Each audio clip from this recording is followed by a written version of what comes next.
Engkau, Allah yang penuh dengan kasih, Allah yang selalu mengingat perjanjiannya, Allah yang memberikan hidupnya mati di atas kayu salib. Karena begitu besar kasih-Mu bagi setiap kami. Karena begitu besar cinta-Mu Tuhan. Dan tidak ada yang seperti Engkau, yang begitu mengasihi setiap anak-anak-Mu, setiap umat-Mu Tuhan. Dan Engkau menjadikan kami sahabat-sahabat-Mu, biji mata-Mu, kepunyaan-Mu Tuhan.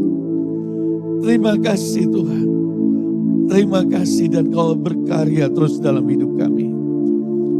Biar pagi hari ini firman-Mu diwahyukan bagi setiap kami. Ini masa yang baru, kami tahu bahwa ada banyak anugerah Tuhan. Dan anugerah-Mu yang membuat kami belajar untuk hidup berkenan di hadapan-Mu. Secara manusia biasa kami gak mampu Tuhan. Tapi kami tahu kami memiliki Roh Kudus. Roh Kudus yang memberi kami kuasa. Roh Kudus yang memberi kami pertolongan. Yang memberi kami nasihat. Roh Kudus yang memberi kami kekuatan dan penghiburan. Dan Roh Kudus ada bersama-sama dengan kami. Terima kasih. Berfirman bagi kami Tuhan. Nyatakan isi hati-Mu. Dan di dalam nama Yesus kami berdoa. Amin. Silakan duduk Bapak Ibu Saudara sekalian. Baik, firman Tuhan pagi hari ini saya beri tema, itu masa yang baru. Saudara, dunia melewati pandemik. Dan sesungguhnya hari ini apa yang kita alami itu sungguh-sungguh tidak biasa.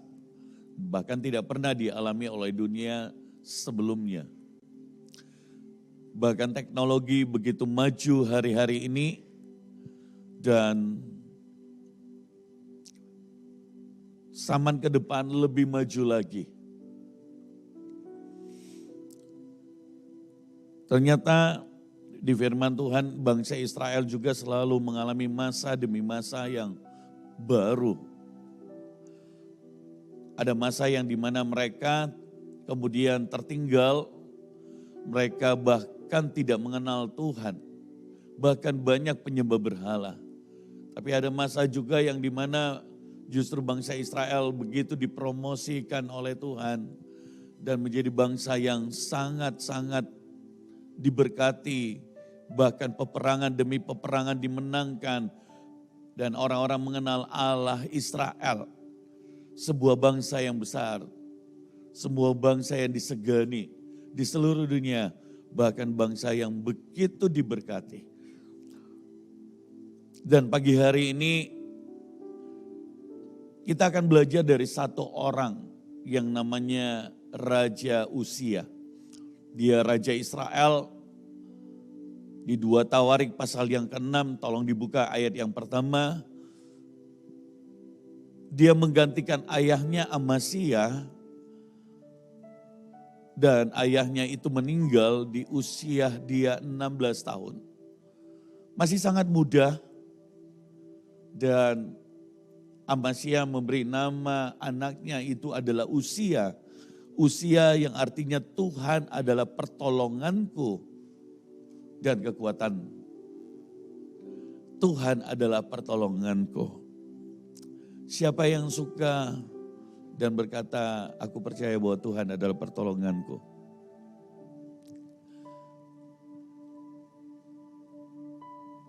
Dan hari ini kita akan belajar bersama-sama. Umur 16 tahun dia diberkati Tuhan, berhasil dan benar-benar yang mengalami pertolongan dan mujizat Tuhan. Peperangan demi peperangan dia menangkan. Usianya baru 16 tahun dia memulai. Dia memerintah 52 tahun. Dan yang terjadi saudara, sayangnya kemudian dia jatuh. Dan ini yang kita akan mau belajar. Saudara, karena buat Uzia itu adalah masa yang baru. Dia menjadi raja dengan dia memerintah. Melanjutkan pemerintahan ayahnya. Tetapi yang sayang sekali, ujungnya tidak sama dengan Amazia. Amazia memerintah dan mewariskan anaknya takut akan Tuhan. Dan membuat bangsa Israel takut akan Tuhan. Tapi Raja Uzia terakhirnya menyembah berhala. Bahkan dia kena kusta. Dibuang dari kerajaannya. Kalau begitu, apa yang kurang? Saya mau berkata seperti ini. Kita mengenal Tuhan yang adalah penolong kita. Amin. Dan Dia Tuhan yang selalu ingin menolong dan membuat mujizat. Tetapi kalau saudara dari pertama kenal Tuhan hanya untuk pertolongannya dan bukan pribadinya, yang terjadi adalah orang itu menjadi sombong, menjadi tinggi hati karena dia merasa dia lebih dari orang lain. Dan inilah kejatuhan jadi dari Raja Uzia. Pertolongan Tuhan, berkat Tuhan adalah sifatnya, bukan menjadi tujuan. Karena tujuan Tuhan untuk menolong supaya engkau mengenal siapa Dia yang memberi pertolongan dan berkat. Tetapi ada banyak orang datang ke gereja. Tujuannya hanya apa? Saya pengen mujizat. Saya pengen ditolong Tuhan. Saya pengen dijawab Tuhan. Saudara, awal-awal kita kenal Tuhan. Seperti Uzia, Tuhan terus menolong. Tetapi kalau itu tujuan kekristenanmu. Dan itu terus yang Tuhan berikan. Maka yang terjadi adalah orang menjadi sombong. Orang hanya ingin perbuatan Tuhan, tapi tidak ingin mengenal Tuhan. Dan yang terjadi di tengah-tengah kerajaan dan kemenangan, dia berpikir dia bisa melakukan segala hal. Padahal setiap orang punya batasan secara rohani. Sekalipun dia raja, sekalipun dia orang yang paling disegani. Hari itu harusnya dia tidak membakar ukupan yang adalah tugas imam. Tetapi dia berpikir dia seorang raja yang dimana selalu dibela Tuhan. Dan dia membakar ukupan itu. Setiap kita harus tahu daerah batasanmu di mana. Dan hari itu Uzia dengan kesombongannya. Dan dia melanggar daerah batasan itu. Dan kemudian dia menjadi kusta putih. Harun, Miriam adalah saudara Musa. Tetapi dia tidak tahu daerah batasannya di mana. Dia mencemooh Musa ketika Musa mengambil istri seorang perempuan Kus. Dan saudara, kemudian Tuhan berfirman buat mereka. Engkau mengenal aku. Tetapi Musa, aku dan dia muka dengan muka berhadap-hadapan. Saudara, penting untuk kita ngerti daerah batasan. Bukan berarti Miriam dan Harun sebenarnya tidak bisa bicara. Tetapi caranya yang harus benar. Amin. Amin. Caranya. Hari ini kita akan belajar banyak, saudara. Hari ini kita akan belajar banyak. Yuk kita lihat di 2 Tawarik pasal 26 ayat yang pertama. Segenap bangsa Yehuda. 2 Tawarik 26 ayat yang pertama, segenap bangsa Yehuda mengambil Usia, ia masih berumur 16 tahun dan menobatkan dia menjadi raja dan menggantikan ayahnya Amasya. Ayat yang keempat, saya lompat saja. Ia melakukan apa yang benar di mata Tuhan, tepat seperti yang dilakukan Amasya ayahnya. Jadi awalnya anak ini melakukan yang benar di mata Tuhan. Makanya firman Tuhan berkata, engkau mengawali dengan roh, hati-hati jangan mengakhirinya dengan daging. Kita harus mengakhirinya dengan roh. Tetapi saya melihat perjalanan banyak orang.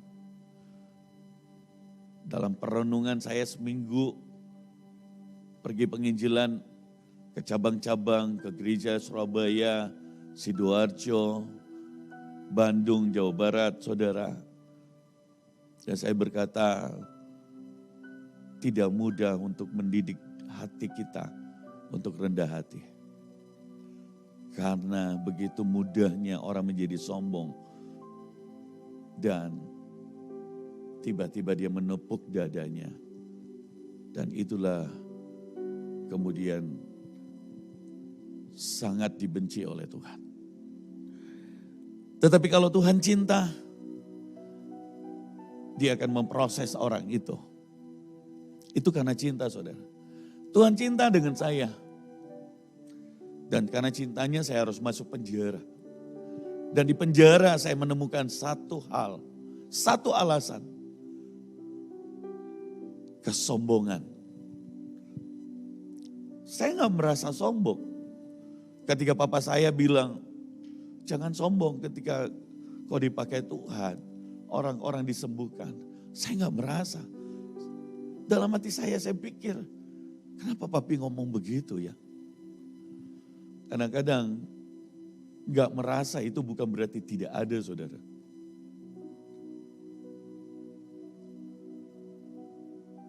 Kalau kau merasa sudah dipakai Tuhan, hati-hati kau jatuh.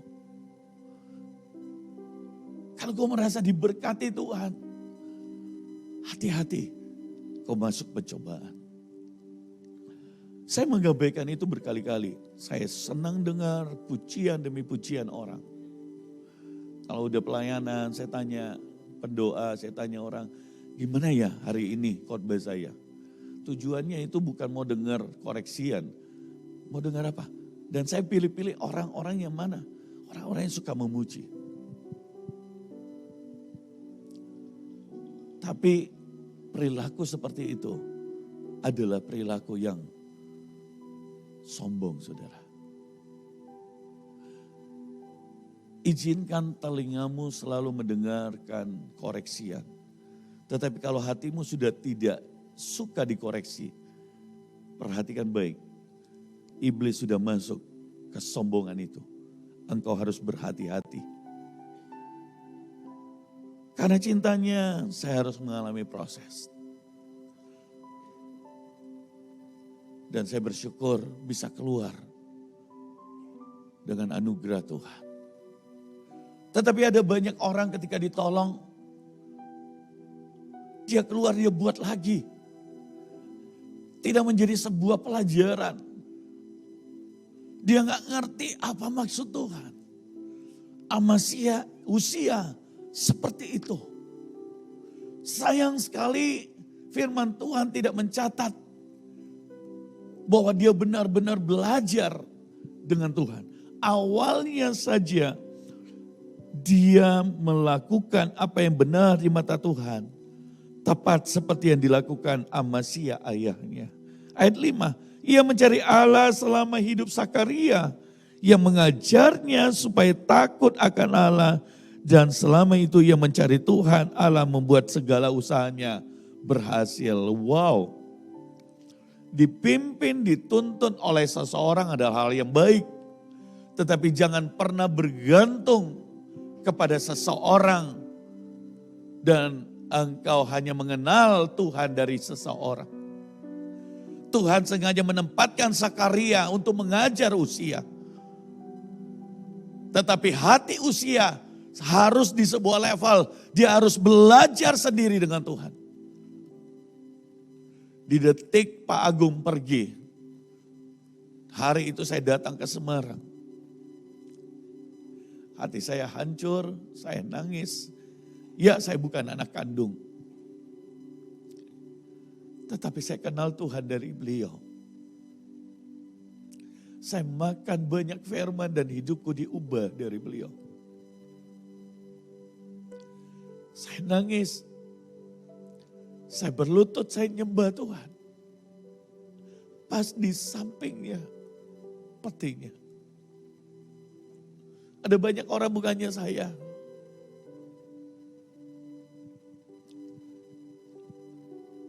Dan hari itu perkataan yang keluar dari mulutku. Pak Agung, kau ambil.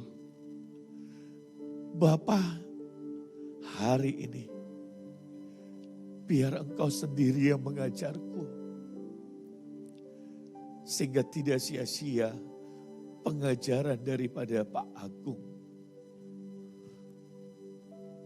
Ketika papi saya meninggal,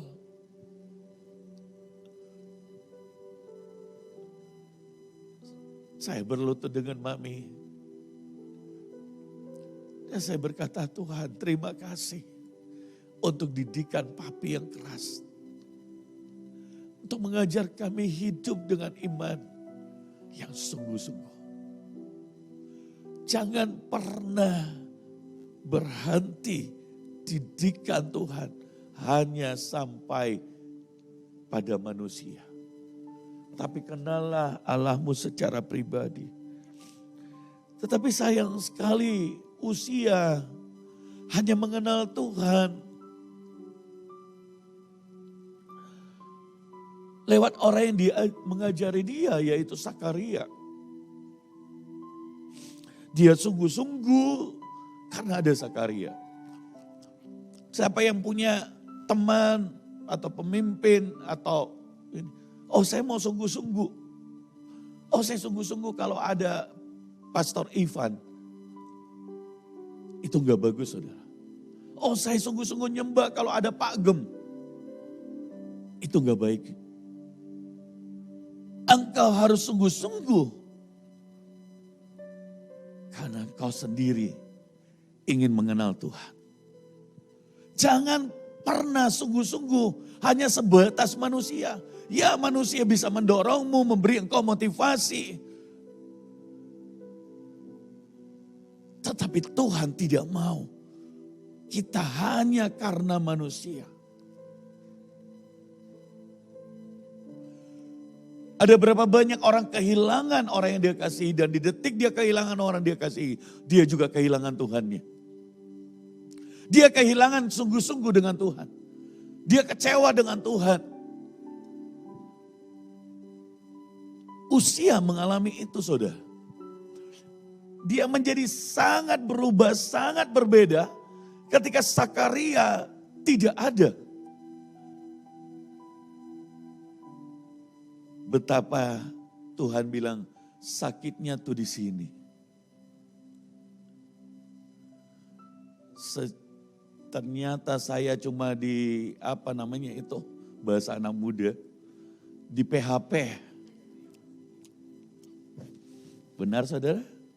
Hah? Apakah Anda merasa bahwa engkau bisa PHP Tuhan?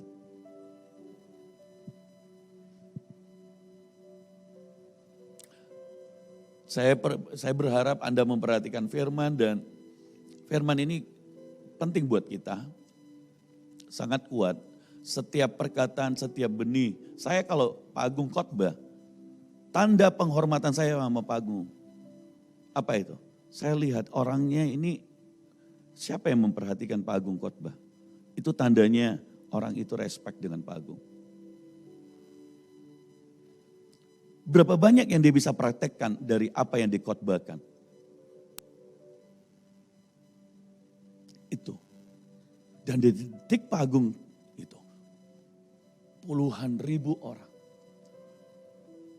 Tentu orang punya banyak permintaan. Tetapi ketakutan terbesar saya adalah saya kehilangan seorang figur yang terbaik yang membawa saya mengenal Tuhan secara pribadi. Dan bagaimana nanti hidupku. Oleh sebab itu saya tersungkur dan saya nangis. Orang mungkin nangis dengan berbagai macam. Tapi hari itu saya sadar betul, saya takut. Saya berkata, Tuhan, Roh Kudus ajari aku.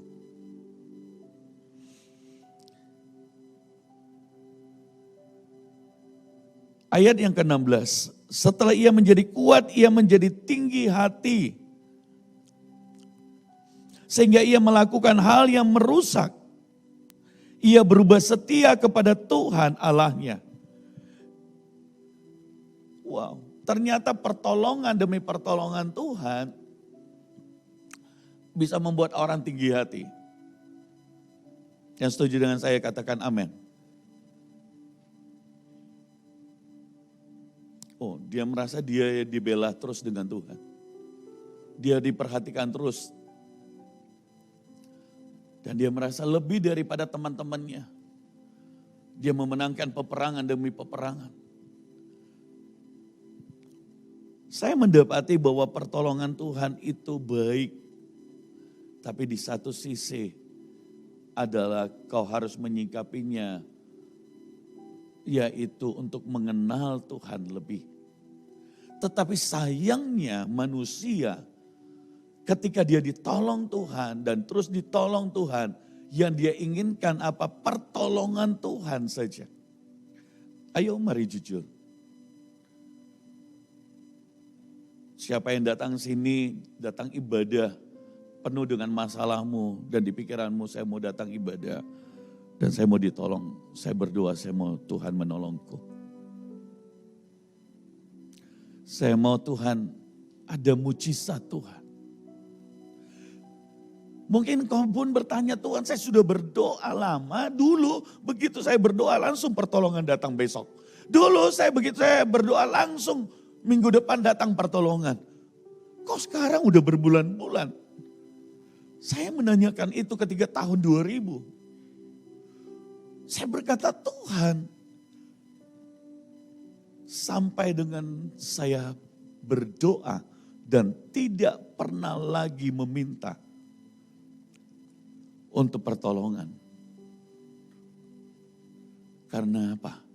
Saya menemukan Tuhan yang sesungguhnya bukan Tuhan yang saya inginkan pertolongannya.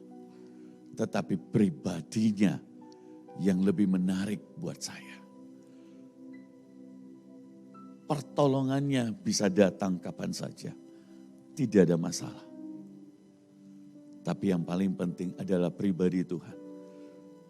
Bahkan saya mendeklarasikan, Habakuk berkata, sekalipun engkau tidak menolongku, aku tetap akan menyembahmu. Sekalipun buah zaitun tidak berbuah, aku tetap menyembahmu. Pengajaran yang berkata, ya kau datang kepada Tuhan, Tuhan memberkati, baik. Tapi tidak baik kalau ujungnya adalah yang kau inginkan hanya berkat. Saya punya banyak anak rohani, anak saya cuma satu, Ivan. Anak kandung. Tapi saya bisa tahu yang mana yang benar-benar mengasihi dengan tulus. Yang mana anak rohani yang datang dengan punya tujuan. Tuhan pun juga bisa begitu, saudara.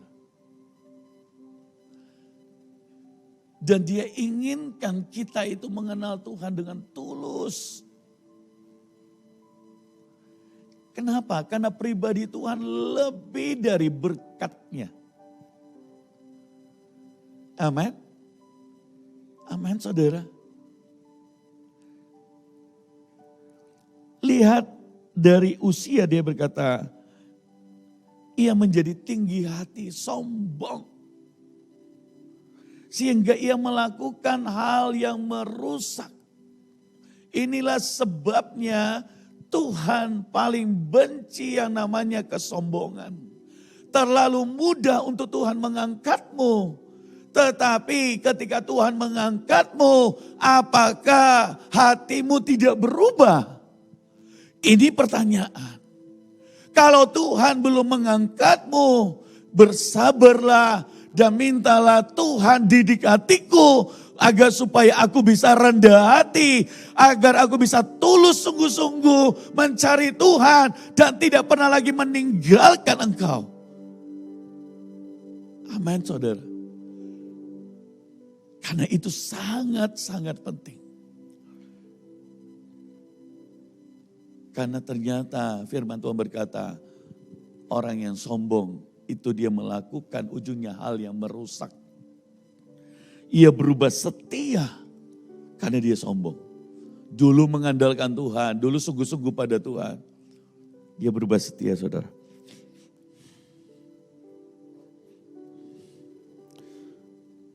Dan memasuki bait Tuhan dengan membakar ukupan di atas mezbah, membakar ukupan, tetapi Imam Asaria mengikutinya dari belakang dan bersama 80 imam Tuhan, orang-orang tegas. Mereka berdiri di depan Uzia dan berkata kepadanya, "Hai Uzia, engkau tidak berhak membakar ukupan kepada Tuhan, hanyalah imam-imam keturunan Harun yang telah dikuduskan dan yang berhak membakar ukupan. Keluarlah dari tempat kudus ini, karena engkau telah berubah setia, engkau tidak akan memperoleh kehormatan dari Tuhan karena hal ini." Semua berkat yang ada di hidup orang percaya itu adalah kehormatan yang dari Tuhan. Tetapi kalau kita tidak tahu bagaimana menghormati Tuhan, engkau akan kehilangan, dan kesombonganlah yang membuat orang tidak lagi menghormati Tuhan. Saudara, ada seseorang yang punya masalah. Keluarganya difitnah, dia difitnah. Dan dia berkata pada saya, "Pak, saya rasanya pengen pukul, pengen lapor polisi."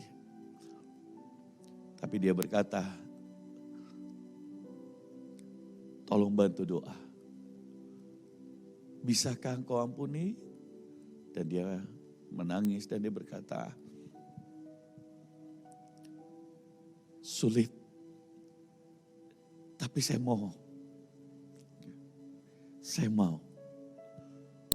Situasi orang-orang dipakai untuk kita belajar yang namanya apa? Rendah hati. Amin, saudara. Amin. Rendah hati. Jadi didikan itu diizinkan lewat siapa? Orang-orang di sekeliling, situasi keadaan. Itu diizinkan. Saya diberi satu orang anak rohani namanya Untung. Sehingga saya paling beruntung dapat untung. Saya belajar banyak dari dia, saya belajar sabar. Saya belajar kalau ada podcast, ada Untung di situ lagi. Jadi saya bilang, "Untung, kalau kamu senyum, Bapak sudah semangat." Jadi Untung harus senyum. Gitu. Kita jogging-jogging, saudara. Karena kalau Untung enjoy, Untung bersuka cita, wah, mana Untung? Dia di sana kameranya. Orang yang paling ganteng, saudara, ya. Orang yang paling ganteng. Paling ganteng plus paling sabar. Paling tidak banyak maunya sama orang lain, sama bapaknya banyak.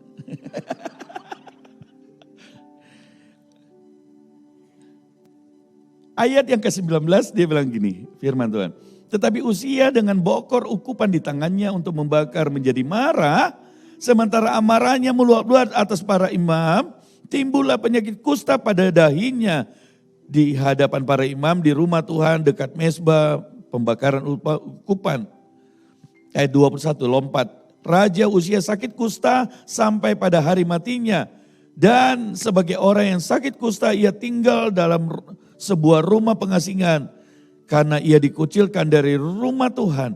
Dan Yotan anaknya mengepalai istana raja dan menjalankan pemerintahan atas rakyat negeri itu. Uzia tidak berhasil memasuki masa yang baru. Harusnya dia membawa bangsa Israel untuk lebih sungguh-sungguh kepada Tuhan. Ketika saya melihat papa saya sebagai hamba Tuhan, ada banyak teladan yang dia berikan. Ya, papa saya orangnya tegas. Kalau saya tegas sedikit, papa saya tegas 2 kali, saudara. Mendidik kami, tapi sisi yang sangat luar biasa. Kenapa? Karena menjadikan anak-anaknya hidup dengan iman. Hidup dengan sungguh-sungguh. Kalau papa ibadah, saudara, hilangkan alasan selama engkau masih bisa berdiri, berjalan. Kami anak mantu, tidak ada yang berani tidak datang ibadah.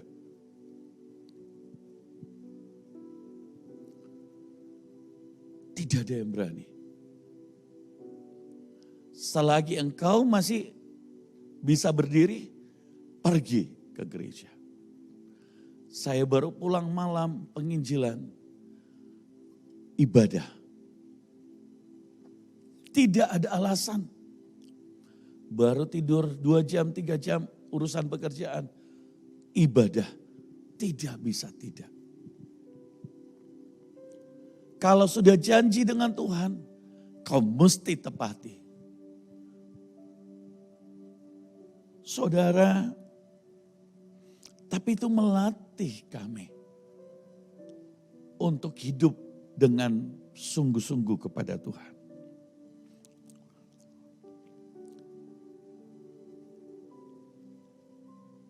Uzia tidak belajar dari ayahnya.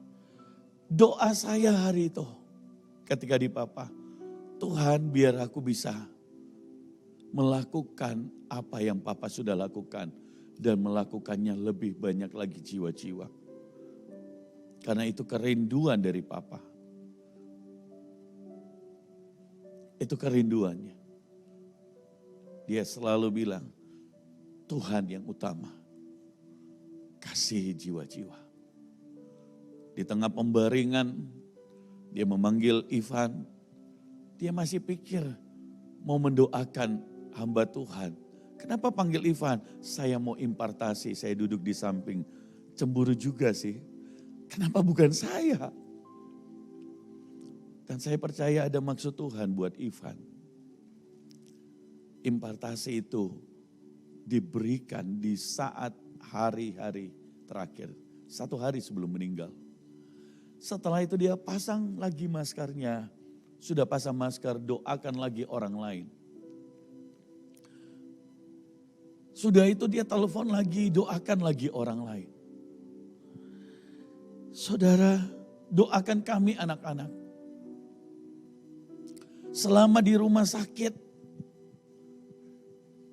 bukan orang yang melayani dia. Dia, papi yang melayani setiap orang. Dan saya bilang ke diri saya, kalau saya anaknya papi, berarti harus DNA-nya sama. Dan saya teriak ke Tuhan. Saya berkata, Tuhan, jagai hidupku. Supaya sampai akhir aku bisa selesaikan apa yang kau mau. Saudara, kita akan belajar sama-sama. Untuk memasuki masa yang baru, ada 3 hal yang mungkin kita akan belajar bersama-sama pagi hari ini. Yang pertama, hadapkan segala sesuatu kepada Tuhan. Ini yang tidak dilakukan oleh usia. Apapun yang akan dia lakukan apa yang dia pikir baik.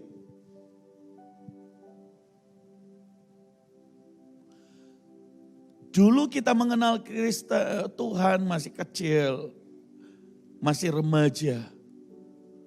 Tetapi bertambahnya usia, pertanyaannya, apakah pengenalan kita akan Tuhan sudah semakin bertambah? Apakah engkau sungguh-sungguh mengenal Tuhan?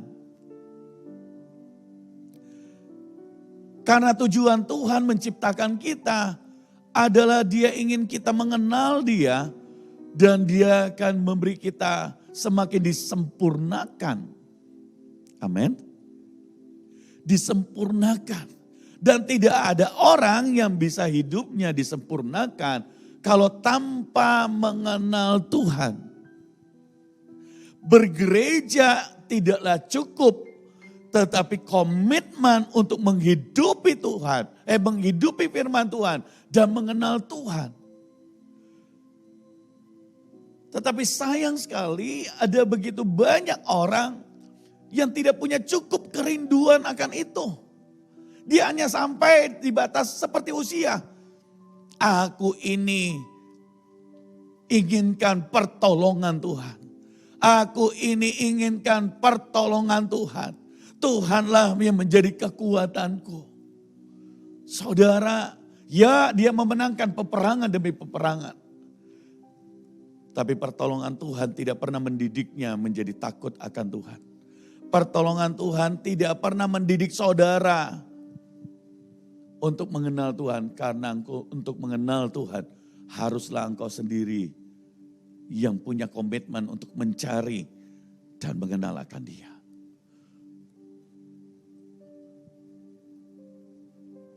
Ada banyak orang Kristen ketika penderitaan datang, dia kecewa dengan Tuhan. Dia gak mau datang ibadah. Dia gak mau berdoa. Tapi di tempat ini tidak ada. Saya berharap.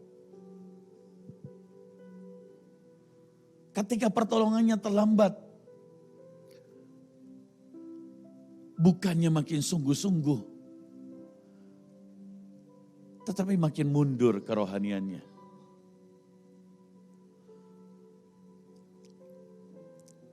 Tetapi orang yang mengenal Tuhan,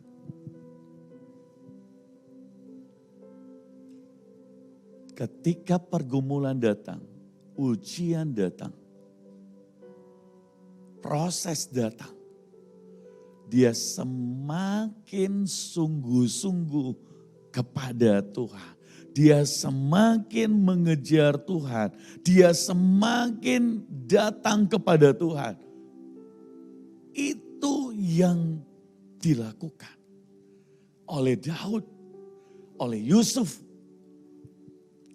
Orang-orang yang mengenal akan Tuhannya. Murid-murid Yesus, rasul-rasul, Paulus. Tanyakan ke diri kita, apakah kita mau sungguh-sungguh? Ditandai apa? Hadapkan segala sesuatu kepada Tuhan. Apa yang akan kau putuskan, apa yang saudara akan lakukan, doa bawa ke Tuhan. Tuhan, apakah ini yang kau inginkan? Yang kedua, belajar dan menjadi dewasa. Belajar dan menjadi dewasa.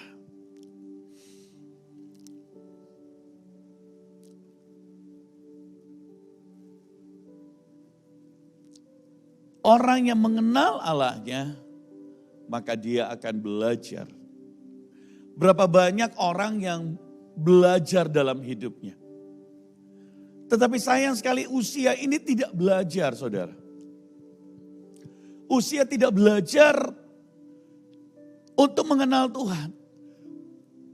Belajar dan menjadi dewasa di dalam setiap perilaku, setiap kesalahan yang dia buat.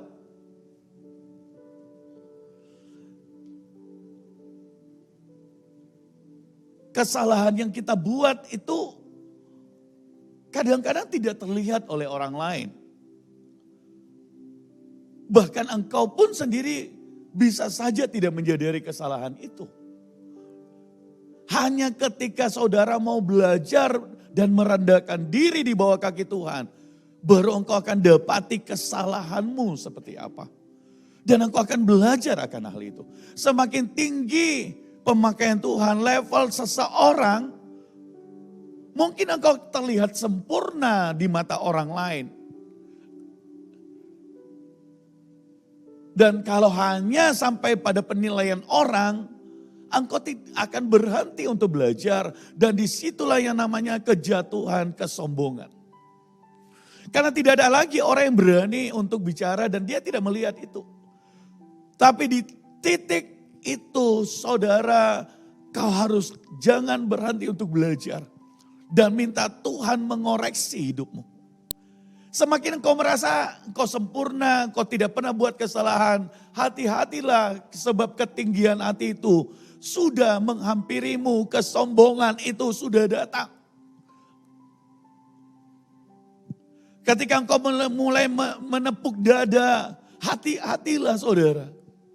Ketika engkau mulai melihat orang, saya tidak seperti dia itu dosanya ini, saya tidak seperti dia dosanya ini, saya tidak seperti suamiku ini begini, saya tidak seperti orang tuaku begini. Hati-hatilah, ketinggian hati sedang datang. Belajar dan menjadi dewasa itu adalah tujuan yang kita belajar. Dewasa bukan umur. Tapi kerohanian saudara. Kerohanian kita. Pribadi kita dengan Tuhan. Usia tidak belajar. Kalau dia belajar, detik dia kusta. Detik bahkan sebelumnya dia ditegur oleh imam. Dia harusnya apa? Bertobat. Beda sekali ya dengan Daud ya. Daud begitu ditegur, dia langsung berkata, aku ini berdosa kepada Tuhan. Loh raja mengakui itu, lebih besar Raja Daud daripada Raja Uzia.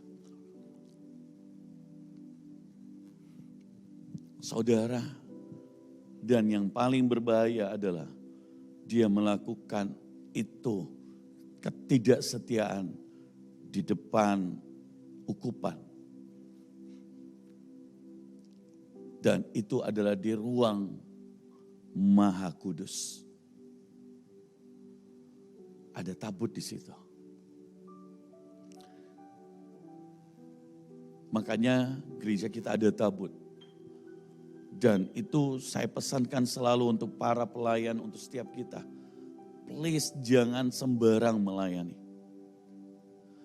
Karena ada hadirat Tuhan di tempat ini. Please sungguhlah melayani. Gereja ini kemarin saya sharing sama Pak Roni. Karena dia punya banyak pengalaman pemain keyboard kita yang tadi. Gereja ini bukan gereja mengentertain orang yang datang. Amin saudara. Karena zaman sekarang gereja itu ya tempat hiburan orang. Mengentertain dari semua mulai masuk sampai ini. Memilih orang-orang yang cantik-cantik, ganteng-ganteng. Sudah itu grup WhatsApp bicara sembarangan. Wah itu bodinya ini pendetanya dibilang. Ini begini, ada begini. Saudara, Tuhan itu geli kadang-kadang.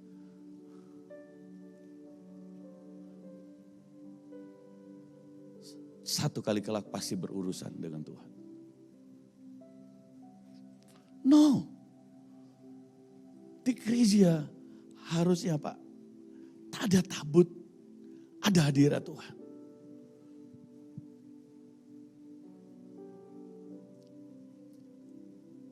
Dan kalau ada hadirat Tuhan, kita harus belajar untuk mengenal Dia dan menjadi dewasa. Siapa yang rindu berkata, Tuhan, buat hatiku, hidupku mau belajar dan menjadi dewasa di hadapan-Mu. Daud itu belajar, saudara. Bukan berarti tidak pernah buat kesalahan. Saya lihat dia enggak jadi dewasa, tidak belajar. Ini penting sekali. Karena kalau orang enggak belajar, orang enggak dapat apa-apa. Hal yang ketiga,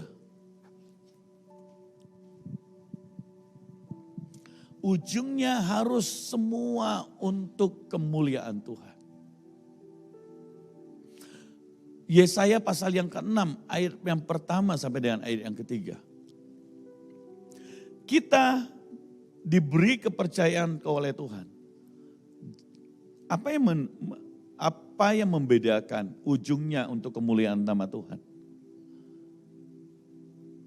dengan ujungnya manusia, dirinya?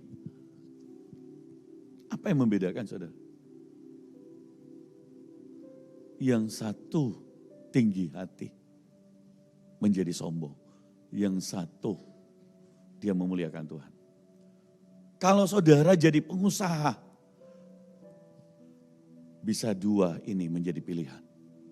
Apakah kau menjadi sombong, ataukah engkau menjadi orang yang ujungnya memuliakan Tuhan. Semuanya kau berkata, oleh karena Tuhan. Engkau rendah hati. Kalau kau dipakai Tuhan, apakah ujungnya itu menjadi sombong? Atau kau berkata, Tuhan, semuanya hanya Engkau yang layak dimuliakan dan ditinggikan. Tapi sekarang orang pandai ya. Dia bilang, Tuhan, dia merendahkan diri di atas gunung, istilah. Semua untuk kemuliaan Tuhan, tapi hatinya, kalau bukan gua nih, tak bisa, saudara. Kita hanyalah alatnya, debu tanah liat, tidak ada artinya.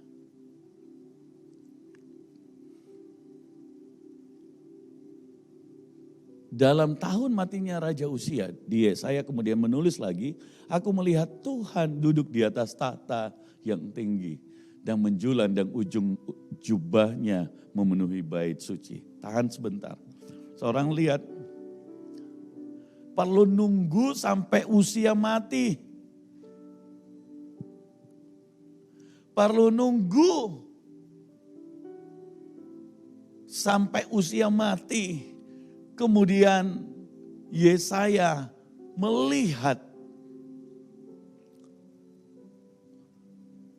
ada orang yang menjadi berkat, tetapi ada orang yang kemudian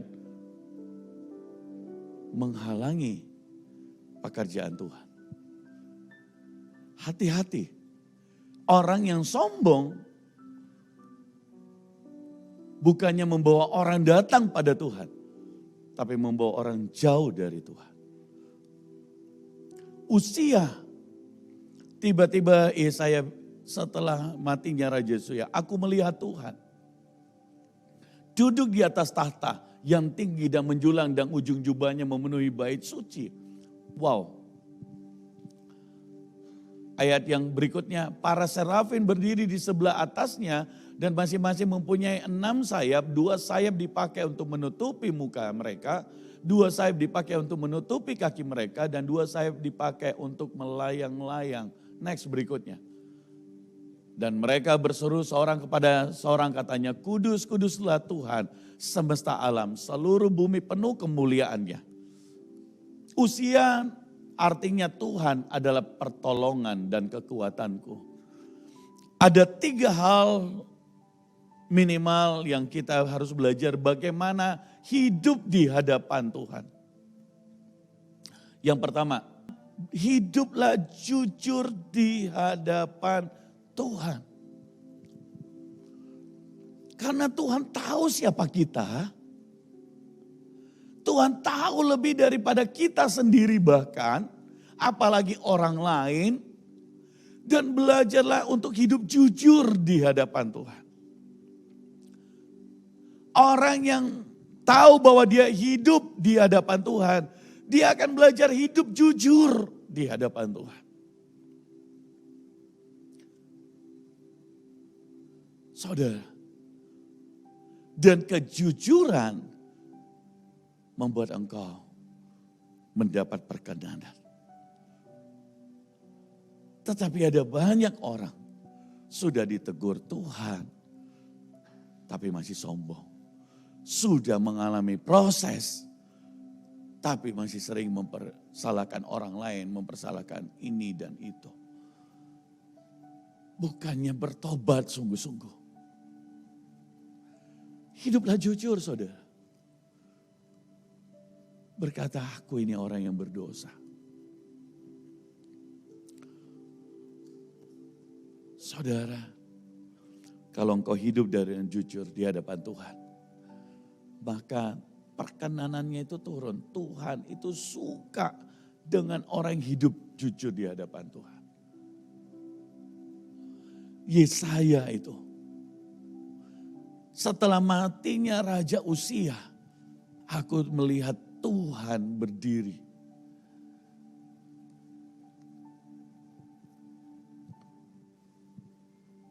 Uzia sebaliknya, dia orang yang tidak jujur hidup di hadapan Tuhan. Pak, jujur itu bagaimana? Bicara apa adanya. Bukan berarti ya tentu harus pakai hikmat. Sama siapa Anda berbicara, sama ini. Apakah itu memuliakan Tuhan atau apa. Tetapi harus jujur. Jujur, saudara. Dalam rumah tangga, dalam pekerjaan, dalam bisnis, dalam pelayanan. Jujur, saudara. Hidup jujur. Terlebih di hadapan Tuhan. Ini penting. Yang kedua, hiduplah dan percaya bahwa semuanya ada rekayasa Tuhan. Jadi kalau saudara berjalan bersama Tuhan, kau sudah melakukan yang terbaik, percayalah tetap ada rekayasa Tuhan. Tuhan bisa mengubah segala keadaan untuk kemuliaannya. Yang penting saudara dituntun sungguh-sungguh oleh Tuhan. Rekayasa itu yang dari Tuhan, artinya Tuhan yang pegang kendali. Orang ingin berbuat yang jahat kepadamu, tapi Tuhan merekayasanya menjadi kebaikan. Amin. Orang yang ingin membuat engkau celaka, tapi karena engkau jujur di hadapan Tuhan, engkau sungguh-sungguh hidup jujur di hadapan Tuhan, Tuhan merekayasanya itu menjadi kebaikan. Jadi orang Kristen, orangnya hidupnya jujur, gak perlu stres. Gak perlu stres. Kita kadang-kadang berpikir gini, kalau saya hidup jujur, tulus di hadapan Tuhan, nanti orang lain berbuat jahat dengan saya, orang lain, saya lebih baik pintar, saya lebih baik buat ini dan itu, saya buat yang lihai begini dan begitu. Seperti mereka, gak perlu saudara. Karena kalau kita seperti itu, berarti kita tidak hidup jujur di hadapan Tuhan. Karena hidup jujur itu hidup takut akan Tuhan. Ya sudah kalau orang mau balas kita dengan kejahatan, ada rekayasa Tuhan. Amin. Amin.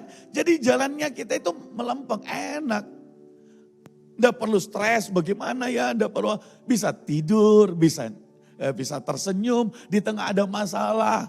Saudara, engkau bisa makan enak, walaupun makanannya sederhana. Walaupun pergumulan begitu berat, engkau bisa bersuka cita. Kenapa? Karena engkau hidup jujur, tulus di hadapan Tuhan. Selalu ada rekayasa Tuhan yang kau percayai. Amin. Orang lain khawatir akan masa depannya, masa depan anak-anak. Saudara, kalau engkau punya Tuhan dalam hidupmu, percayalah ada rekayasa Tuhan. Amin. Amin. Kalau itu menjadi bagianmu, tidak akan lari kemana-mana. Berkatmu tidak akan bisa diambil oleh orang lain. Karena apa? Karena selalu ada rekayasa Tuhan. Waktu saudara sungguh-sungguh dengan Tuhan. Yang ketiga, hiduplah dengan rendah hati. Kemarin kekudusan, ketulusan, dan kemurnian. Di ayat yang Yesaya 6 ayat yang ketiga mulai 4, 5, 6. Serafim itu menutup mukanya. 2 pasang sayap dia tutup muka. 2 pasang sayap dia tutup badannya. Dan 2 pasang sayap dia menutup kakinya. Apa artinya? Tuhan mengajarkan kita untuk hidup rendah hati. Loh, Yesaya melihat itu di dalam kemuliaan Tuhan. Di dalam Tuhan menampakkan dirinya di atas serafim. Dia menampakkan dirinya dan ada malaikat serafim di situ. Malaikat serafim bisa saja apa yang dia lakukan apa? Dia menjadi Tuhan yang lain. Dia mencuri kemuliaan Tuhan. Dia ingin juga kelihatan. Saya mau tanya, malaikat punya kemuliaan enggak? Punya enggak? Punya. Saya mau tanya, manusia, saya dan saudara punya kemuliaan enggak? Anak-anak Tuhan punya. Karena engkau anak-anaknya. Karena ada kemuliaan Tuhan di hidup kita. Tapi ini yang harus kita belajar. Ketika kita ada hidup di hadapan Tuhan. Kau harus tutup saudara. Ketika Tuhan hadir engkau tahu bagaimana merendahkan diri. Ketika melayani penting untuk jangan mencuri kemuliaan Tuhan. Apa yang Tuhan mau, jangan engkau yang nampak. Kau mencuri kemuliaan Tuhan. Saya ini cerita sedikit untuk hal ini. Pak Agung setiap kali datang saya yang bawa mobil nyetir sendiri. Padahal sehari-hari ya banyak sopir. Satu kali Pak Agung ngomong begini, Pak Hendrik, sudah kasih sopir aja yang antar. Pak Hendrik kan sibuk. Pekerjaan, pelayanan, perlu persiapan. Saya bilang semua sudah diatur Pak. Dia bilang sudah kasih saja. Wah, hati saya langsung sedih. Tidak terasa saya keluar air mata. Dan saya ngomong sama Pak Agung. Kemarin baru saya ingat ini. Saya sempat cerita sama Pak Sadi. Dan saya bilang, Pak, jangan suruh saya pergi. Apakah saya ada buat salah? Maafkan saya Pak. Biarkan saya jadi sopir dari Pak Agung. Saya pengen dekat, saya pengen belajar. Biarkan saya angkat tasnya. Karena saya belajar dari dekat jauh lebih berharga. Karena saya bisa melihat apa yang Bapak lakukan. Saya bisa diajari. Saudara, kadang-kadang di mobil dari pertama jemput sampai pulang, sampai tiba di hotel, nggak ngomong, saya hanya bahasa roh saja.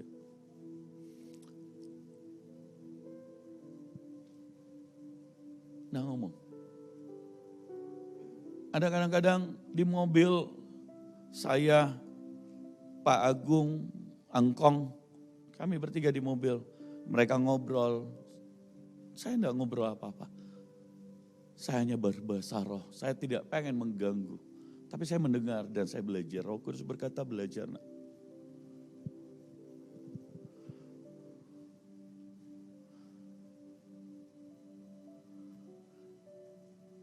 Ini yang sulit orang lakukan.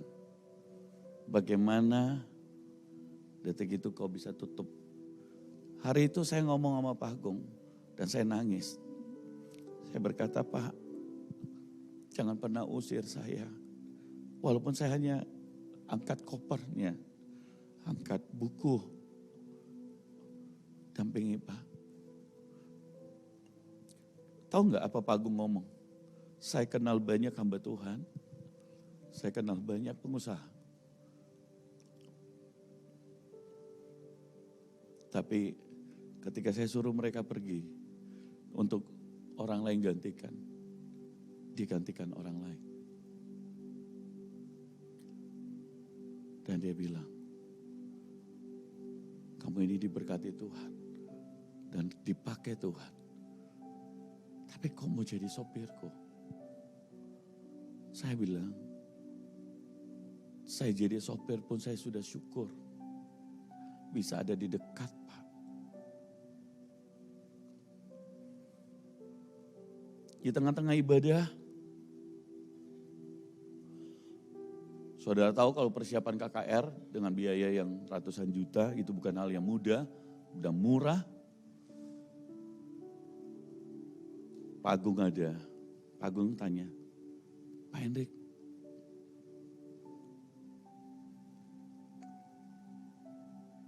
saya tanya Pak Agung, Pak silakan Pak yang naik khotbah. Dia tanya, Pak Hendrik gak mau khotbah? Saya bilang, enggak Pak. Sudah Bapak yang khotbah, saya belum bisa. Kenapa? Masih terlalu jauh. Kalau orang lain bagaimana? Kesempatan. Hati sih pengen. Tetapi selalu saya belajar dari Serafim ini. Kalau ada kemuliaan Tuhan, bagaimana engkau bisa sembunyi?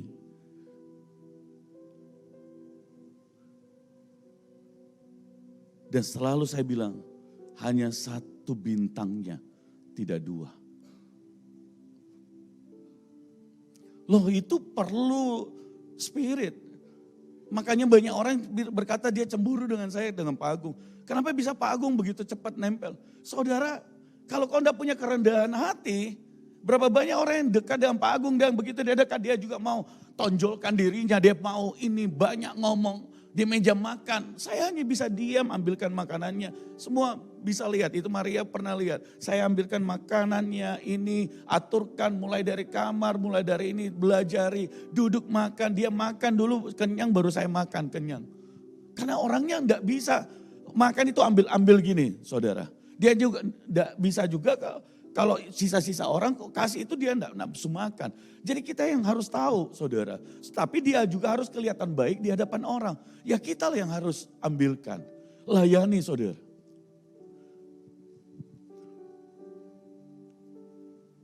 Terhadap orang tua, papa mamaku juga seperti itu. Engkau harus punya roh yang saudara punya kerendahan hati. Harus punya sikap yang seperti itu. Dan itu Tuhan suka. Saya tertarik dengan satu orang kemarin. Ada anak rohani, Pak Rex. Dia selalu ngomong, Pak, Papa yang doa. Saya bilang, sudah kamu. Walaupun dia punya penggembalaan, dia punya gereja. Tidak pernah dia yang naik. Nyelonong saja. Dia selalu tanya. Saya bilang ini orang rohnya bagus.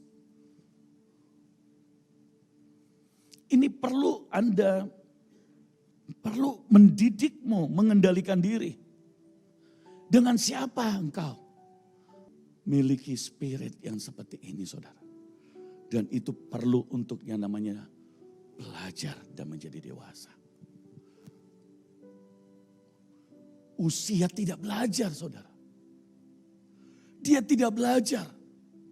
Dia melakukan, mengambil apa yang bukan jadi haknya. bukan menjadi bagiannya. Dan ini sangat-sangat berbahaya. Kenapa? Karena dia menjadi tinggi hati dan menjadi sombong. Mari belajar saudara dengan Tuhan. Ujungnya harus Tuhan dimuliakan. Setiap kali engkau ingin muncul, matikan dagingmu. Setiap kali engkau ingin muncul, matikan dagingmu. Setiap kali engkau ingin mencuri kemuliaan Tuhan, matikan dagingmu. Pak Agung dengan sifat flegmatiknya, kalau orang tidak cukup rendah hati, saya enggak berkata bahwa saya paling rendah hati, tidak saudara. Saya pun belajar sampai sekarang terus, tapi dia adalah orang yang membuat saya belajar banyak tentang kerendahan hati. Saudara, enggak mungkin dia akan bisa ngomong keluar kalau dia enggak merasa nyaman. Itu Pak Agung. Sebaliknya saya ini tukang ngomong. Kalau saya ya pas tadi ada apa-apa saya bisa langsung bicara. Itu saya. Kalau Pak Agung, enggak, dia diamin. Kita mencret-mencret, enggak ngerti. Apa ya salahku? Waduh, sudah setengah tahun dia enggak diajak bicara. Aduh, WA ini enggak dibalas-balas. Aduh, mencret. Aduh, dia enggak datang ke Makassar. Aduh, gimana sudah 1 tahun ini. Wah, kita perut mau maju takut, mau begini. Aduh, gimana? Nangis, saya ambil puasa, saya ambil ini. Saudara, dan gak ada orang yang tahu itu. Saya bergumul sendiri. Saya bergumul, Tuhan bagaimana? Karena mendekati Pak Agung harus secara roh. Harus secara roh. Kalau saudara ingin mendapatkan berkat Tuhan yang tidak terbatas, secara roh engkau harus ngambil berkatnya. Lakukan firman-Nya, hidupi saudara. Saya bilang sama Ivan, warisan jasmanina terbatas. Betul enggak? Tetapi warisan rohani, kemampuan dari Tuhan, warisan dari angkong, warisan dari papa, yang kalau kau belajar, kau akan dapatkan banyak hal berkat yang tidak terbatas. Amin. Karena warisan itu saudara belajar mengenal Tuhan. Ini penting sekali. Saya berdoa supaya di masa yang baru ini kita belajar akan 3 hal ini. Ada 4 hal poin yang terakhir. Kerendahan hati, ketulusan, kemurnian, kekudusan di hadapan Tuhan. Saya jemput kita bangkit berdiri.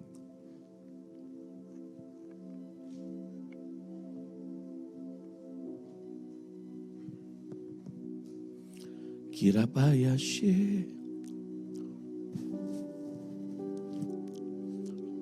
kuriniteke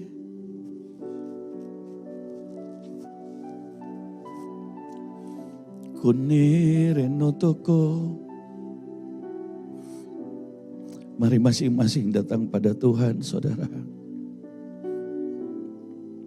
Jangan pernah gantikan hadiratnya dengan yang lain. Kalau kita boleh melayani Tuhan, itu adalah sebuah anugerah. Konerin sikirapo. Kalau kita boleh mengenal Tuhan, itu adalah anugerah. Kalau kita boleh jatuh cinta lagi dengan Tuhan, itu adalah kasih karunia. Konerepe siki nerenotoko kunorenotoko. Minta hati yang terus mau belajar dan belajar. Sikirapo keneteke Kienoreneteke Shikira poko no toko Yes Lord. Sikirano teke. Mari sembah Tuhan masing-masing dari hatimu.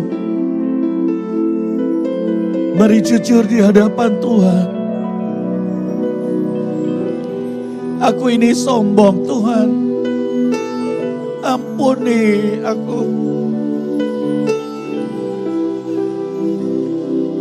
Ampuni Tuhan. Ampuni kalau kami melakukan tidak seperti yang Kau kehendaki. Buat kami belajar dan belajar lagi.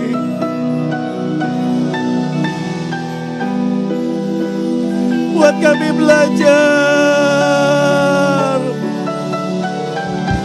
mengenal-Mu Tuhan. Jangan pernah ambil kami dari hadapan-Mu. Jangan pernah usir kami dari hadapan-Mu. Seperti Daud berkata, seperti hewan aku di dekat-Mu, tetapi aku tetap di dekat-Mu.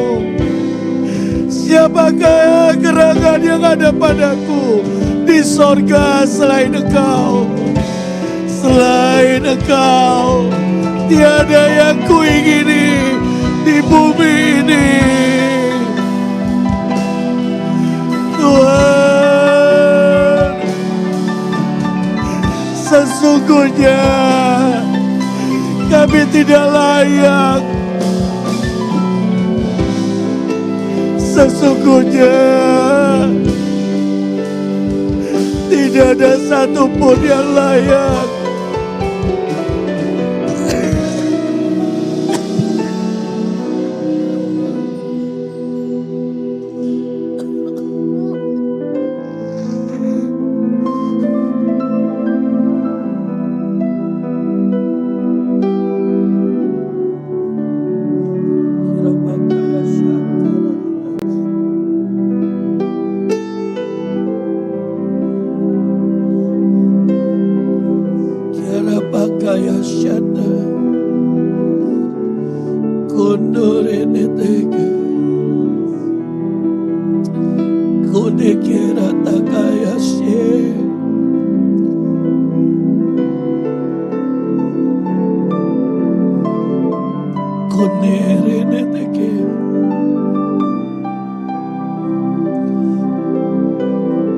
Mari naikkan pujian beriku hati seorang hamba.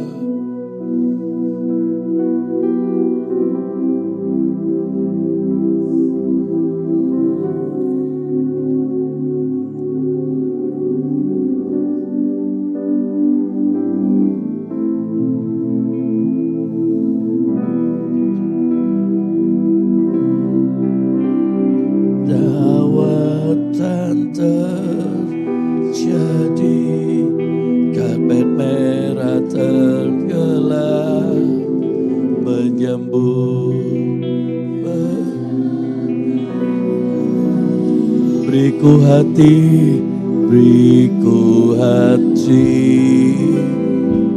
seorang hamba yang mau mencari jalan-Mu dan lewat kami lawatan terjadi, karpet merah terselah menyambut kata hineni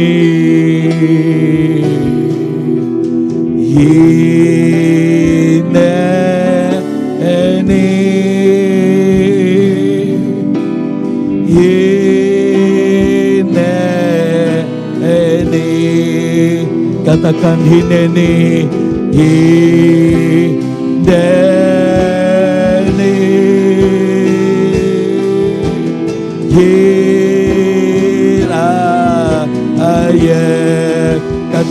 Ineni Ineni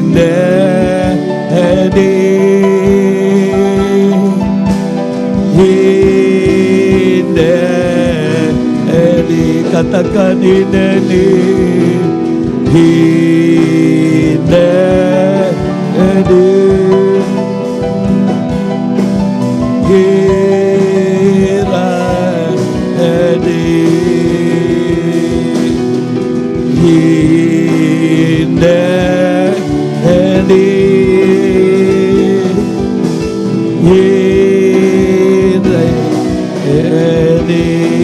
katakan Hineni Hineni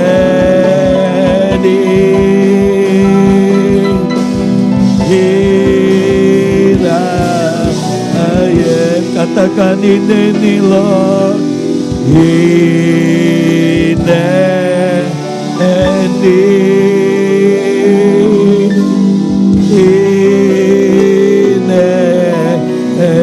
sekali lagi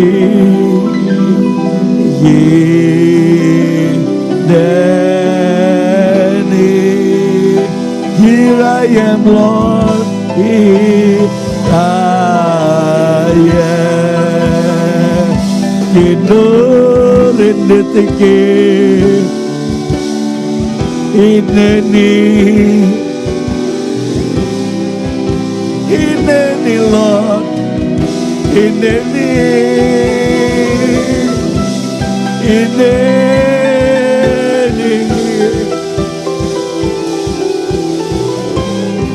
Ira Kirinete Kunurineteke Kutereneteke Sikirineteke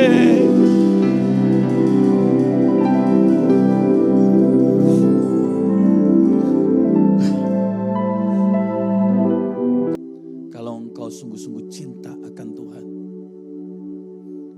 Kau sungguh-sungguh mengasihi Tuhan.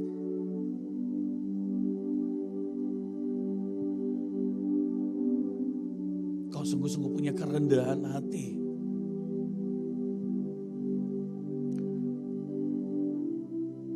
Itu yang orang lihat. Tuhan di hidup kita. Dengan apakah kita dibedakan dengan orang lain? Tuhan. Dengan apakah kita dibedakan dengan bangsa-bangsa lain? Tuhan. Dengan apakah usaha kita dibedakan dengan orang lain? Toko kita dibedakan dengan orang lain. Gereja ini dibedakan dengan gereja-gereja lain. Hanya karena Tuhan hadir di sini. Selain itu tidak. Dan ini yang harus kita jaga. Bukan karena kita pintar, bukan karena kita hebat. No.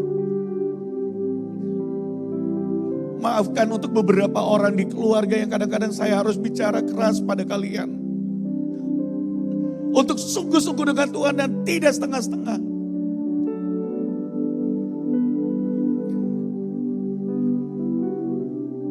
Karena hanya Tuhan yang kita muliakan.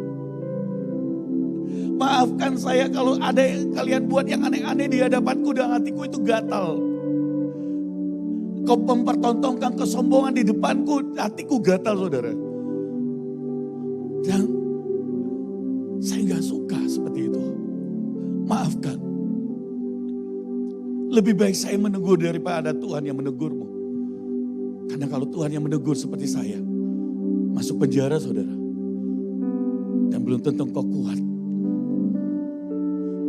Dan saya gak mau masuk penjara 2 kali. Cukup sekali. Dan itu sudah berbekas. Jadilah orang yang mau belajar. Jangan keraskan hatimu. Belajarlah untuk rendah hati. Saya selalu datang ke Pak Agung dan berkata, Pak Agung bicara koreksi hidupku. Gak mungkin Pak Agung yang begitu sibuk dia mau mendatangi saya. Siapa saya begitu sombong? Kadang-kadang orang rohani tapi kelewat sombong, saudara.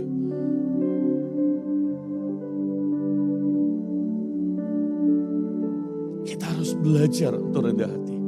Karena waktu engkau rendah hati, favor Tuhan turun. Anda bedakan anak yang terhilang, anak yang bungsu. Kenapa bapaknya tidak pergi cari? Dia kan Tuhan Maha tahu. Bukankah firman Tuhan berkata domba yang terhilang pergi dicari? Karena kalau anak yang bungsu pergi dicari, bukannya dia bertobat, dia makin melonjak, saudara. Firman cukup harusnya mendewasakan. Usia harusnya belajar dan bertobat. Anak yang bungsu berkata, aku sudah berdosa kepada Bapa dan aku harus pulang. Ini yang Tuhan suka di hati kita. Kapan terakhir engkau bertobat? Sungguh-sungguh. Kapan engkau sungguh-sungguh bertobat? Apakah tahun lalu, 2 tahun lalu, 4 tahun lalu? Kapan lagi?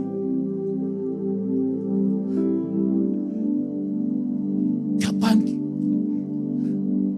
Engkau tahu diri, engkau tahu kesalahanmu. Kapan engkau tahu Tuhan, aku butuh Engkau. Aku butuh Engkau Tuhan. Ataukah engkau jadikan Tuhan seperti usia yang hanya menjadi pertolonganmu.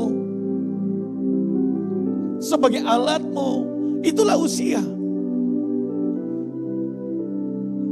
Kita mau belajar berkata, Tuhan, aku mau belajar. Beri taruh tanganmu di dada saudara. Bapa di dalam nama Yesus, jamah hati kami Tuhan. Ampuni setiap kesombongan kami, ketinggi hatian kami.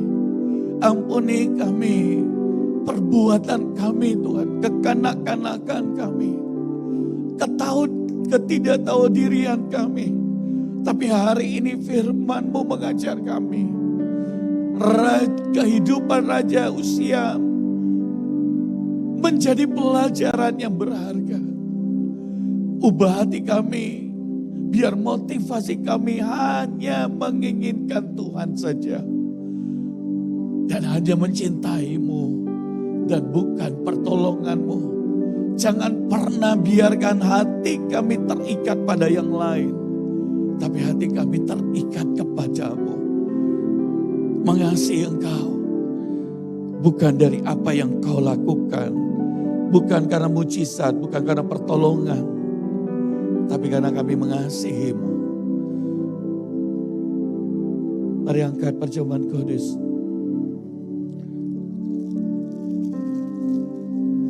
Tiada yang lain yang ku ingini, hanya di hadirat-Mu.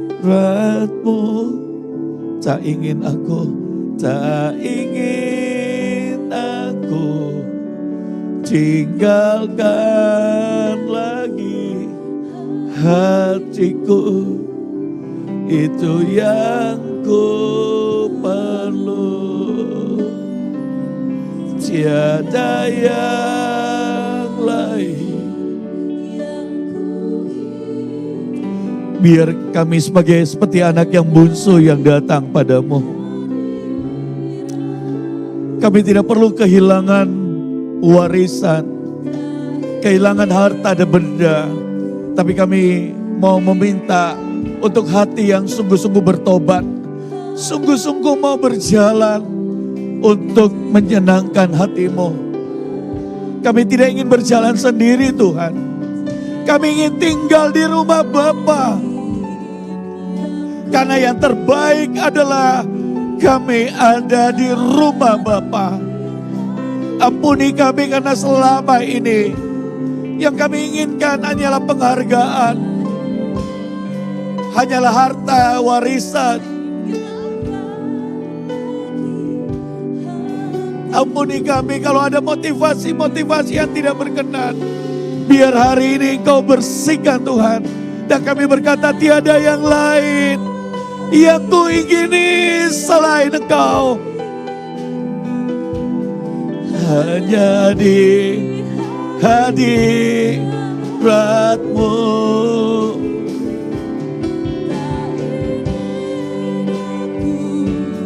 tinggalkan lagi hatiku, itu yang ku. Boleh angkat perjamuan kudus di atas kepala saudara. Ini tubuh-Mu Tuhan. Dan Kau berkata, aku di dalam-Mu dan Kau di dalam kami. Ini tubuh-Mu Tuhan. Nama lain daripada Yesus adalah The Word, firman Tuhan.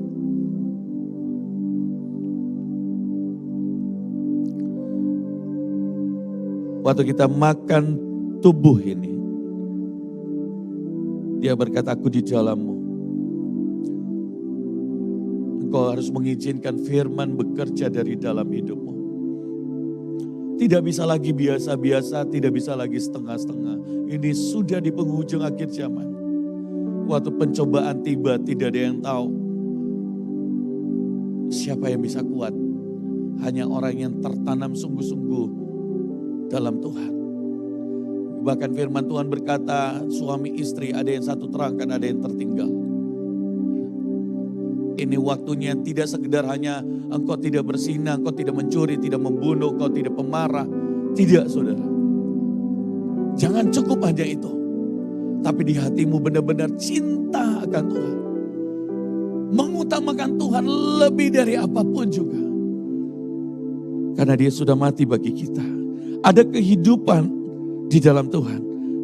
Dan di dalam nama Yesus kami makan tubuh-Mu Tuhan. Dalam nama Yesus.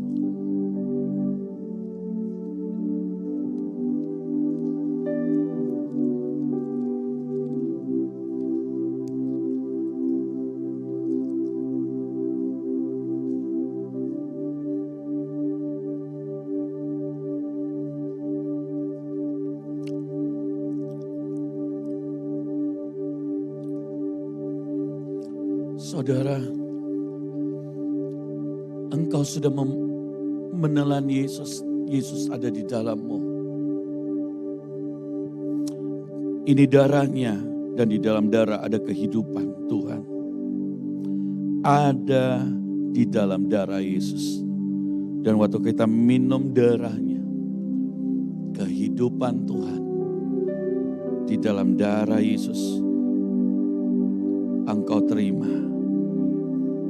Dan di dalam nama Yesus, mari minum darahnya yang sakit Tuhan sembuhkan oleh bilur-bilurnya.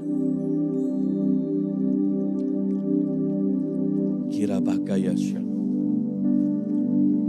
Korinete keshe kira takayasya.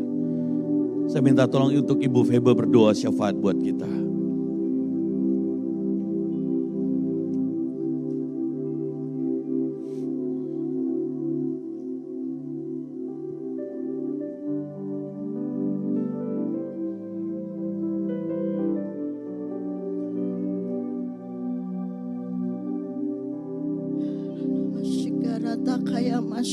Namas Hiara namaya masheke namataka shekiratas Hiara namaya maraya namashe rasaka namasa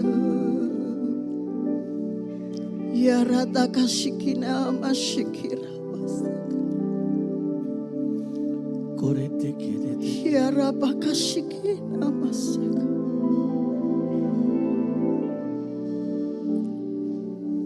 Kami berterima kasih kepadamu Bapa di surga. Kami hadapkan diri kami di hadapanmu. Terima kasih buat pesan Tuhan buat hari ini. Dan itu tidak akan berlalu di dalam kehidupan kami. Termeterai di dalam jiwa kami, termeterai di dalam roh kami, di dalam nama Yesus Kristus. Sehingga kami menjadi orang yang bertumbuh dewasa di dalam Tuhan. Dan perjalanan kami hanya bersama dengan Tuhan. Tuhan Yesus, terima kasih Tuhan. Kami mengawali semuanya dengan Tuhan. Dan kami mengakhiri kehidupan kami bersama dengan Tuhan. Karena Roh Kudus itu ada dalam kehidupan kami. Kami tidak akan memotong destiny Tuhan dalam hidup kami. Dengan cara apapun, dengan keadaan apapun. Di dalam nama Tuhan Yesus Kristus. Semua yang ilahi itu turun atas kehidupan kami. Karena kami memiliki janji ahli waris kerajaan surga. Dan warisan iman itu turun atas hidup kami. Warisan iman turun atas anak-anak generasi di dalam nama Yesus. Generasi kami menjadi generasi yang mempermuliakan nama Tuhan. Tuhan, terima kasih Bapa di surga. Engkau telah menebus kami dengan darah-Mu. Semua kutuk itu sudah Kau tanggung di kayu salib. Di dalam nama Yesus, kutuk-kutuk pemberontakan, kutuk-kutuk Tuhan, apapun yang tidak berkenan kepada Tuhan. Dan hari ini diputuskan di dalam nama Yesus. Terpujilah nama-Mu Tuhan. Sekali Engkau telah berkorban. Dan terus Tuhan kami berjalan dengan Engkau. Dan pengorbananmu adalah kekal selama-lamanya. Engkau memberikan darah-Mu, Engkau memberikan tubuh-Mu menjadi satu perjanjian yang kekal. Terima kasih buat gereja HGC Tuhan, untuk membawa kami dalam kekudusan dan kemuliaan. Untuk membawa kami Tuhan dalam perkenanan Tuhan. Untuk membawa kami Tuhan untuk berjalan bersama dengan Tuhan. Menyelesaikan destiny-nya Tuhan dalam hidup kami. Kami bawa Bapak Gembala kami, Pastor Senior Hendri Kumulya di dalam tangan-Mu. Sebagai Bapak rohani kami, sebagai gembala kami Tuhan yang Kau taruh, dalam kehidupan kami. Tuhan memberkati, Tuhan melindungi, Tuhan menjaga, Tuhan memberikan kesehatan, kemampuan dalam nama Yesus Kristus. Roh hikmat dan wahyukan diri-Mu di dalam kehidupannya. Pengurapan itu terus mengalir sehingga memberkati kami Tuhan, memberkati keluarga, memberkati setiap orang yang mendengar apa yang Engkau pesankan. Terima kasih Bapa di surga. Memberkati Tuhan untuk semua pergumulannya. Kami percayakan hidupnya ada di dalam tangan-Mu. Pelayanannya ada di dalam tangan Tuhan. Ada dalam anugerah dan pengurapannya Tuhan. Terima kasih buat keluarganya Tuhan, yang terus mengasihi Tuhan, yang terus berjalan bersama dengan Tuhan, terus mempermuliakan nama Tuhan. Tuhan, Engkau yang menjanjikan untuk naik level di dalam nama Yesus. Engkau yang membuat Tuhan keluarga hamba-Mu terus mempermuliakan Tuhan di bangsa ini, di kota ini, di dalam nama Yesus. Setinggi dengan kemuliaan-Mu, Engkau adalah perjanjiannya di dalam nama Yesus. Kami berdoa Tuhan untuk bangsa ini di dalam tangan kuasa-Mu. Bangsa ini pun ada Engkau Tuhan yang telah memilih bangsa ini Tuhan. Engkau yang telah menebus bangsa ini, dan bangsa ini menjadi satu perjanjian dengan Engkau, sehingga tidak ada keonaran, tidak ada teroris, tidak ada Tuhan yang menentang hal-hal yang tidak berkenan kepadamu. Dan kerajaan Tuhan datang ke bangsa ini. Jadi kehendak-Mu, lawatan Tuhan terjadi di bangsa ini, sampai bangsa ini bersinar di dalam nama Yesus Kristus. Bangsa ini keluar dari kegelapan kepada terang-Mu yang ajaib Tuhan. Terima kasih Bapak untuk Bapak Jokowi dan seluruh jajaran, sampai RT dan RW di dalam nama Yesus. Engkau yang memegang kendali untuk pemerintahan, Engkau yang memegang hatinya Pak Jokowi. Roh hikmat dan wahyu turun atas kehidupannya, sehingga pemerintahan bangsa ini ada dalam coveringnya Tuhan, ada di dalam penguasaannya Tuhan. Terima kasih Bapa di surga. Kami bersyukur Tuhan untuk HGJ dimanapun berada, baik itu yang ada di kota ini maupun yang ada di kota-kota lain, gereja-gereja yang sedang bersinergi di dalam nama Yesus. Kami satu dengan Engkau dan kami satu dengan gereja-gereja Tuhan untuk kemuliaan bagi nama Tuhan. Terima kasih Tuhan, Engkau menjagai HGJ, Engkau memberkati dimanapun berada. Terpuji namamu, berdampak menjadi berkat, bersinar dalam nama Yesus. Dan kemuliaan Tuhan turun atas kehidupan setiap keluarga, setiap pribadi, karena Tuhan ada dalam kehidupan kami. Di dalam nama Tuhan Yesus Kristus kami mengucap syukur buat pesan Tuhan pagi hari ini. Dan kami akan terus berjalan dengan Tuhan, dan Tuhan dipermuliakan dalam nama Yesus. Kami bersyukur. Haleluya.